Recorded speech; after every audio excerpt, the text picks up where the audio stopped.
Magandang hapon sa inyong lahat.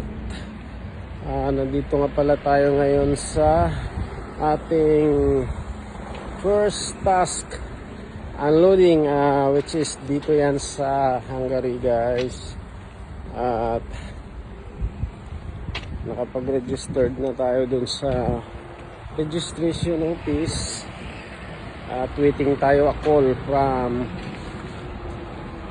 warehouse employee kung saan tayo assign na rampa.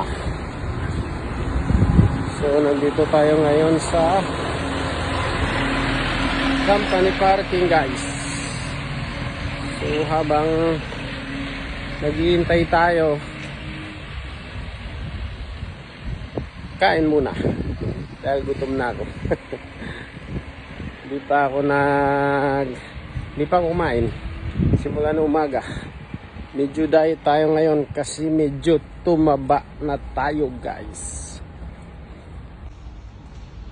Yun, dito yan sa company parking, guys. At yan yung taburnak natin.